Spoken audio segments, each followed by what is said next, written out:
Seiring dengan tagline Yadim melestari gerakan dakwah. Hari ini kita nak berkongsi tentang Yadim menyuburkan dakwah Islamiah dan bercakap tentang menyuburkan dakwah ni Ustaz, daripada lipatan sejarah sirah Nabi Muhammad SAW kita faham ada pelbagai cabaran nak menyebarkan agama syiar Islam ni.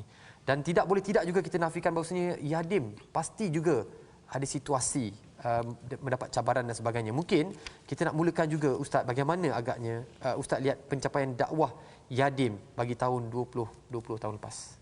Baik, saya mulakan perbincangan kita mengenai cabaran yang dihadapi oleh Yayasan Dakwah Islamiah Malaysia ini dengan kita mengangkat sepotong ayat Al-Quranil Karim. Allah sebut dalam surah Al-Baqarah, Am hasibtum an tadkhulul jannah walamma ya'tikum mathalul ladzina khalaw min qablikum massathumul ba'sa wad-dharra wa zulzilu hatta yaqula ar-rasul wal ladzina amanu ma'ahu mata nasrullah ala inna nasrullah qarib. Apa yang dimaksudkan ayat ini? Apakah kamu menyangka bahawa kamu akan dimasukkan ke syurga Allah secara percuma begitu saja? Sedangkan belum datang kepada kamu cabaran, rintangan, halangan sebagaimana orang-orang terdahulu dengan kesengsaraan, dengan kemewahan, dengan penderitaan, malah dengan berita kematian sehingga mereka digoncang dengan begitu hebat perasaan mereka, hatta berkata orang-orang yang beriman bersama dengan Rasul, bilakah lagi pertolongan Allah? Begitu dahsyatnya tekanan kepada dakwah yang mereka bawa. Masya-Allah. Lalu disebut oleh Allah Subhanahu Wa Taala, ketahuilah bahawa pertolongan Allah itu hampir. Artinya cabaran kepada gerakan dakwah ini sebenarnya bukan perkara baru. Walaupun kita hari ini diuji dengan pandemik COVID-19 yang sedikit sebanyak mengekang perjalanan dakwah normal yang sebelum ini kita lakukan. Sebetulnya cabaran kepada gerakan dakwah ini berlangsung sejak zaman Nabi dulu. Sallallahu alaihi wasallam. Dan dia berlaku di sepanjang zaman. Baik, itu kita akan sentuh secara terperinci apa yang dihadapi oleh Yadim. Dan kita nak tengok macam mana Ustaz katakan tadi, dah pandemik COVID-19 ini besok dah bermula, tengah malam ni bermulanya PKP dalam untuk 6 buah negeri. Jadi Ustaz, kita melihat, kita nak jadikan satu kayu ukur setakat mana pencapaian dakwah Yadim setakat hari ini. Ya, setakat yang telah kita lakukan, saya menjadi ataupun menyertai keluarga besar Yadim ni Julai yang lalu. Masih baru. Dan kita PKP bermula daripada Mac yang lepas. Dan sudah hampir setahun berlalunya tempoh tersebut.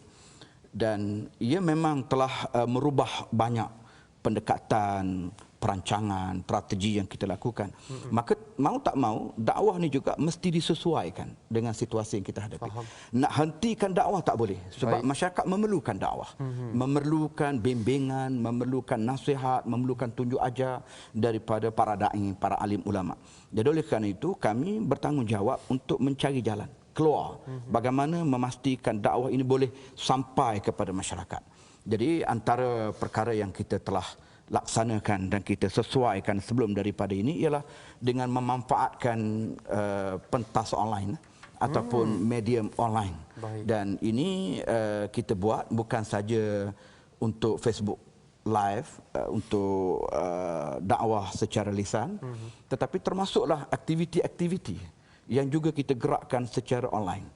Termasuk kita membuat video-video pendek ataupun merakam aksi-aksi dakwah, street dakwah dalam bentuk online, dalam bentuk visual, kemudian kita hantar kepada masyarakat. Jadi ini antara perkara yang telah kita lakukan. Dan kita manfaatkanlah aplikasi-aplikasi seperti Zoom Meeting, Streamyard. Teknologi semua kita guna pakai sebaik mungkin. Maknanya para asatizah, para da'i, kalau dulu hanya belajar bidang pengajian agama, syariah, usuluddin, sekarang ni mereka terpaksa upgrade diri mereka untuk mempelajari dan memahami bagaimana manfaatkan dunia digital hari ini.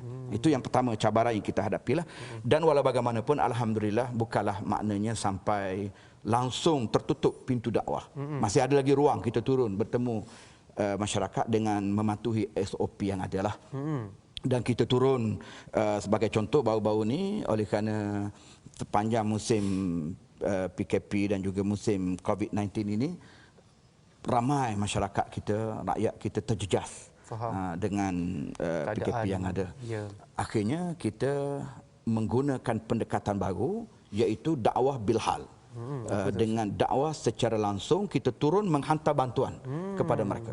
Jadi kita package dua dalam satu lah. Yang pertama, kita hantar bantuan untuk sedikit meringankan beban mereka. Dalam masa yang sama, kita menyantuni mereka dan kita menyampaikan risalah Islam kepada mereka. Masya Allah. Itu antara yang kita lakukan. Itu antara yang dilakukan. Ya.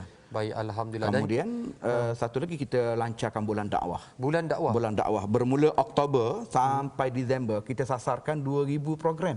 Dan alhamdulillah, walaupun kita ada kekangan begitu, kita berjaya mencapai 3,170 program. Terlebih KPI itu? Terlebih. Terlebih. Masya Allah. Sehingga sekarang terlebih, alhamdulillah. Tahniah, Masya Allah. Dan 3,170 program itu adalah separuh daripada jumlah program setahun, daripada Januari sampai 2020. Setahun kita ada 6,840 program. Itu dalam PKP tu? Dalam musim PKP. Masya Allah. Sebab kita telah menggerakkan semua jentera-jentera kita supaya mereka mampu untuk menembusi semua bentuk halangan. Baik, Masya Allah. Kreatif. Yang paling penting sekali, kreatif. Kreatif. Dalam Bagus, gerak kerja dakwah. Itu antara ciri-ciri umat Islam yang kita kendaki kreatif, ya.